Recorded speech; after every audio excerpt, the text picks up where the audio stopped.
So today we are doing geographical representation of data. This topic you have done in the past also. So a question may come, okay, what is the advantages of geographical presentation of data? Because the heading is geographical representation of data, that's your chapter 3. So जो data है it becomes eye catching.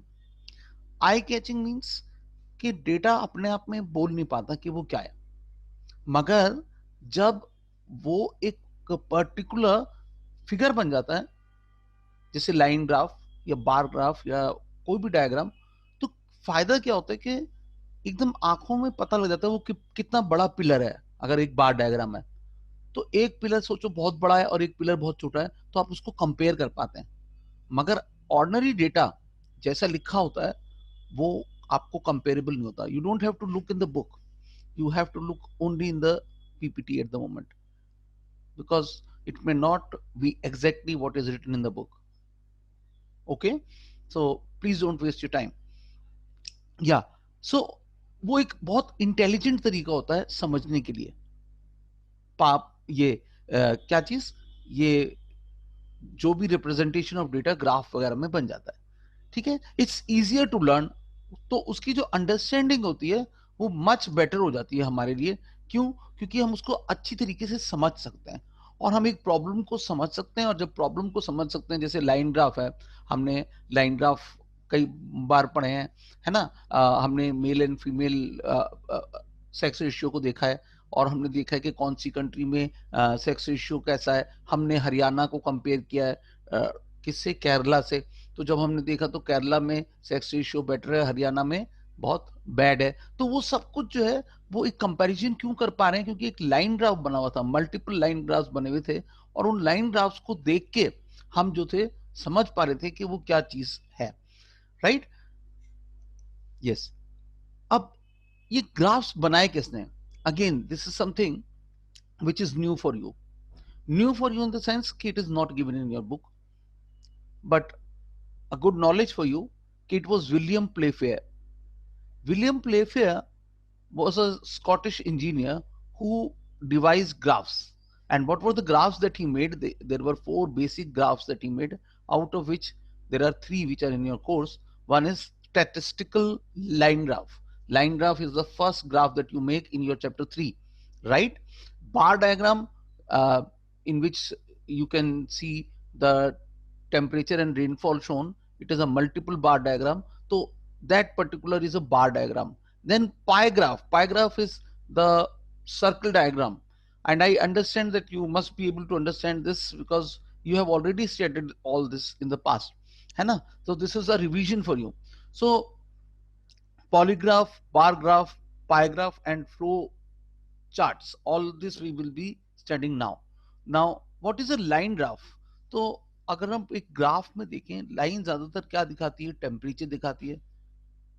अगर temperature और rainfall साथ में दिखाना होता है तो line and bar graph use होता है। कभी भी रेनफॉल के लिए if you see, we will never be using, if temperature is shown by a line, the rainfall is shown by bars, and then it is called as climatic diagram. ठीक है। Population growth x axis और Y axis पे दिखाते हैं कि population कैसे बढ़ रही है, बर्थ रेट, डेथ रेट, ये सब जो है एडवांटेजेस ऑफ लाइन ग्राफ्स होती हैं कि ये चीजें वो दिखा सकता है एक लाइन ग्राफ। ओके, हाँ। अब ये आपकी बुक का पुराना डेटा है। If you see, this is the old data in the sense कि 1911 से ये डेटा आपकी बुक में मिलेगा प्रैक्टिकल की। ये पॉपुलेशन ग्रोथ को दिखा रहा है। ये आपको बहुत अच्छी तरीके से आता है। अगर आप देखो तो आपने ग्रोथ ऑफ पॉपुलेशन पढ़ा था, डिकेडल ग्रोथ, इंडिया चैप्टर 1 में डिकेडल ग्रोथ। तो उसमें हमने पढ़ा था ईयर ऑफ डिक्लाइन। तो ये डिक्लाइन हो रही है, देखो पॉपुलेशन 1921 में नेगेटिव ग्रोथ हो गई थी। अगर जैसे अभी आजकल कोविड आया हुआ है, at this particular time we had influenza और the Spanish flu, because Spain though it spread everywhere in the world, Spain gave maximum reports because Spain was not involved in the war, तो उसका नाम पड़ गया Spanish flu. वैसे वो पूरे world war में जितने लोग मरे नहीं, उससे ज्यादा स्पेनिश फ्लू से मरे थे लोग। तो ये 1921 में हुआ था। और अगर हम देखें तो ये जो है आपकी पॉपुलेशन ग्रोथ को दिखा रहा है। अब बार डायग्राम का क्या फायदा है ये देख लीजिए। यू कैन सी कि एक बार डायग्राम जो है वो बहुत सारी चीजों को एक साथ दिखा सकता है। यहां पर हम क्योंकि line graph, single line graph दिखा रहे हैं, तो वो एक ही चीज को दिखा रहे हैं, मगर बहुत सारे वेरिएबल्स को एक साथ दिखा पा रहा है। आप ये देख सकते हैं कि 1911 में पॉपुलेशन की ग्रोथ रेट था 0.5%, फिर वो माइनस में चला गया 21, मतलब हर 10 साल बाद सेंसस होता है, तो 10 इयर्स में सेंसस नीचे चला गया। 10 साल बाद जब सेंसस किया तो पॉपुलेशन बढ़ने की जगह घट गई। और उसके बाद आप देखें 21 to 31 गवर्नमेंट ने पॉपुलेशन कंट्रोल पे, पॉपुलेशन उस पे कंट्रोल किया कि हाँ भाई डेथ रेट को कंट्रोल किया जाए, और अच्छी डेवलपमेंट हुई। और हम क्या देखते हैं कि 1% तक पहुंच गई। कहां पर? 1931 तक पॉपुलेशन का ग्रोथ 1% तक पहुंच गई।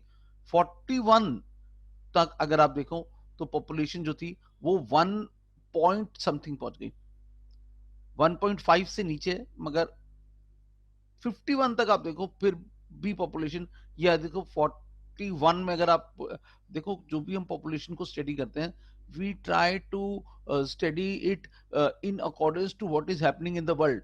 अगर आप देखें तो 1941 में we had the world war, तो वर्ल्ड वॉर के होने के बावजूद भी पॉपुलेशन जो है वो थोड़ी ही कम हुई है। तो उसके हिसाब से वी कैन से हाँ इट इज गुड इनफ। क्यों? क्योंकि वर्ल्ड वॉर हो रही थी तो कई सारे लोग मारे भी गए होंगे वॉर में, मगर उसका भी असर होने के बावजूद भी हमारी पॉपुलेशन का डिक्लाइन हो गया। फिर 51 इंडिया इंडिपेंडेंट हो गया। इंडिपेंडेंट होते ही ये देखो 51, 61, ये 61 का बीच का आ गया डेटा, ये 71 का आ गया। तो ये पॉपुलेशन एक्सप्लोजन के ईयर्स हैं, मतलब पॉपुलेशन बढ़ती चली गई 70s तक।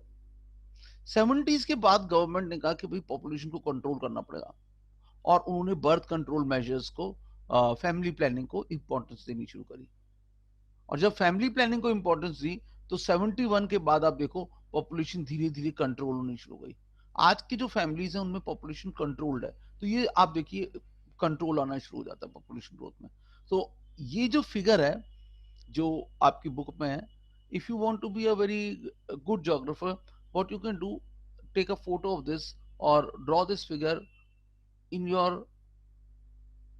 योर बुक ऑन इंडिया, क्योंकि ये इंडिया की पॉपुलेशन ग्रोथ को दिखा रहा है।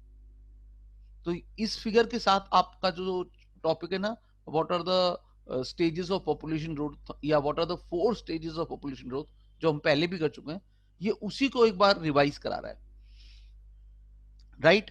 हाँ।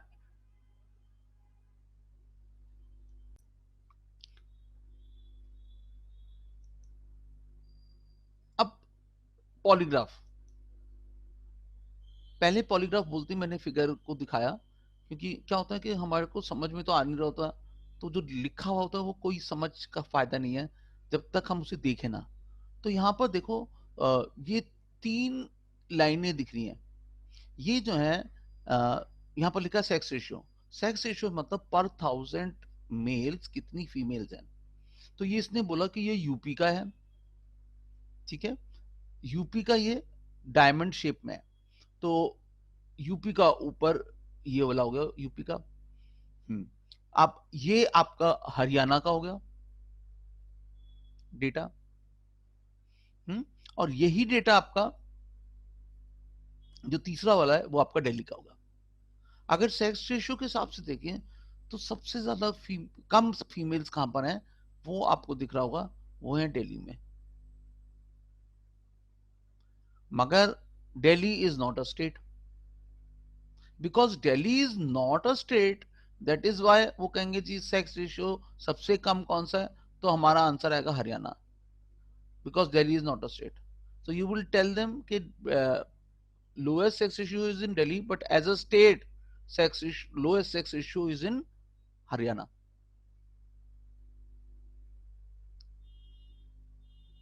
Okay, then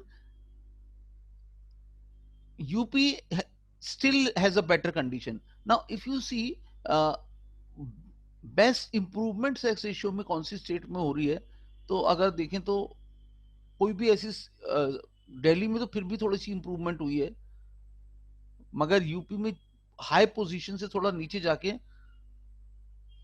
it has still not been able to reach the position it had in the past.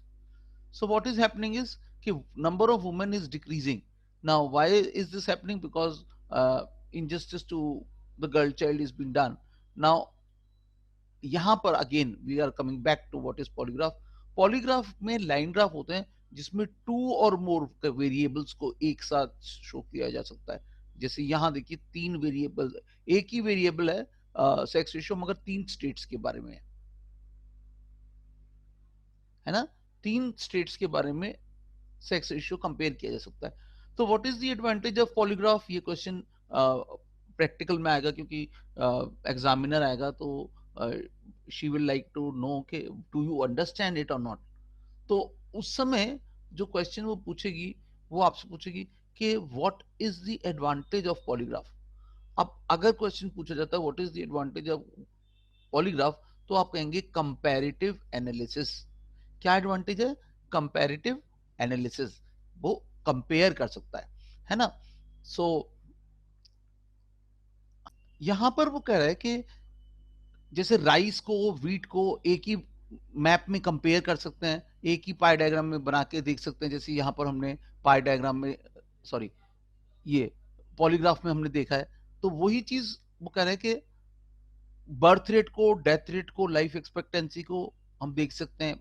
एक ही पर्टिकुलर मैप में बर्थ रेट भी देख लें, डेथ रेट भी देख लें, लाइफ एक्सपेक्टेंसी भी देख लें, तीन बार्स डाल के उसी पर्टिकुलर कंट्री की. फिर सेक्स रेशियो, ये तो हमने अभी अभी करके देख ही लिया है. सेक्स रेशियो का मैप तो हम ये पॉलीग्राफ तो हमने समझ ही लिया है ना. तो एक कॉन्सेप्ट समझ में आ गया कि पॉलीग्राफ की जो एडवांटेज होती है वो ये है कि ये कंपैरेटिव एनालिसिस में फायदेमंद होता है. या सो अब बार ग्राफ की क्या एडवांटेज होती है? Let us try to see what is a bar graph. This is a simple bar graph. इसमें आप देखिए जनवरी, फरवरी, ये बिल्कुल एग्जैक्टली आपकी बुक का डायग्राम है जिसमें आपको सिंपल बार डायग्राम दिख रहा है. जनवरी, फरवरी, मार्च, अप्रैल, मई, जून, जुलाई, अगस्त, सितंबर, अक्टूबर, नवंबर, दिसंबर. अब हर बार डायग्राम के बीच में आधा इंच इधर छोड़ा है, आधा इंच इधर छोड़ा है, और बीच में 1 इंच का बनाया है. तो मतलब ये पूरा जो ये है ये 24 इंच का है. या ग्राफ पेपर पे आप इसे बना सकते हैं, और ग्राफ पेपर पे बनाने के बाद you can trace it on a sheet, because in St. Thomas we use plain sheet on which we make, we don't use graph paper. Okay, so you can make it on a graph paper and then put that graph paper below your quarter size sheet, and then switch on your camera below the glass sheet table on which you have put it. And when the camera's light will come, the flashlight, it will be able to show you through the see through हो जाएगा वो, and you will be able to see the figure on the uh, transparent on the sheet which you have put, और फिर वो आराम से आप बना पाएंगे. So that is how you can do it. Okay, so simple bar graph को अगर हम देखें तो ग्राफ में उसने बोला कि बार ग्राफ जो है कि सिंपल है, एक कंपाउंड है और एक पॉली है. तो अभी उसने तीन टाइप के बार बताए, और उसने कहा सिंपल बार में हम क्या करते हैं कि एक एक एक एक बार एक पर्टिकुलर उसके लिए दिखाते हैं फ्रीक्वेंसी के लिए. तो ये सिंपल बार डायग्राम जो है इसमें रेनफॉल दिखाई है, जनवरी, फरवरी, मार्च, अप्रैल, पूरे 12 मंथ्स के लिए इसमें आपको रेनफॉल दिखाई गई है. ओके, अब इसके बाद हम क्या देखते हैं? कंपाउंड बार डायग्राम. कंपाउंड बार डायग्राम में क्या होता है? एक ही बार के अंदर एक के ऊपर एक के ऊपर एक रख दिया जाता है, तब वो कंपाउंड बार डायग्राम बन जाता है. या तीन बार एक साथ एक के ऊपर एक एक रखे जाते हैं. जो सबसे बड़ा फिगर होता है डेटा, वो सबसे नीचे रखा जाता है, और उसके बाद उससे ऊपर, उससे ऊपर. ये भी बुक में आपके बना हुआ है, और आपके डेटा में एक बार और है नए नए फिगर में, नए डेटा में। तो कॉन्सेप्ट आप इसमें से आराम से समझ सकती हैं कि पहला बार अगर जो डेटा है वो 400 का है, तो वो यहां तक 400 पे गया, प्लस 500 प्लस, तो तीनों को टोटल करके जो बार की हाइट बनेगी उससे आप पहला बार बना देंगे, और जो दूसरा है वो बीच में से काटते जाएंगे, तो ये बड़े आसानी से बन जाएगा। अब जो चीज एक ही जैसी होती है उसको कंपाउंड बार डायग्राम में दिखाते हैं।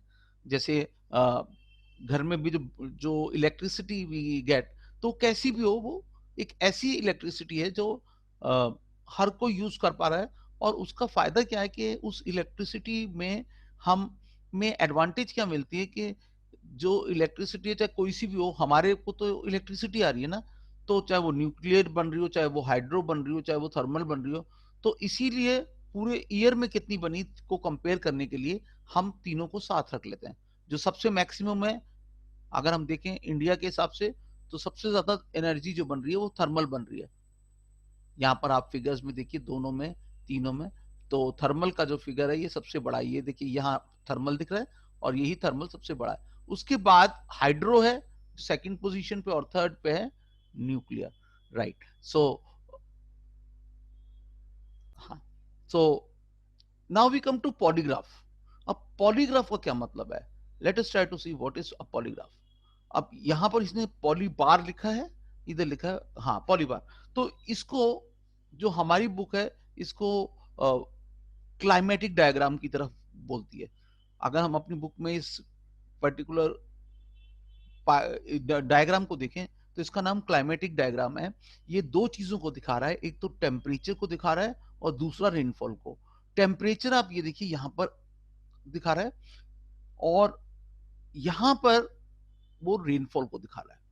ठीक है, तो टेम्परेचर और रेनफॉल दोनों को साथ साथ दिखा रहा है।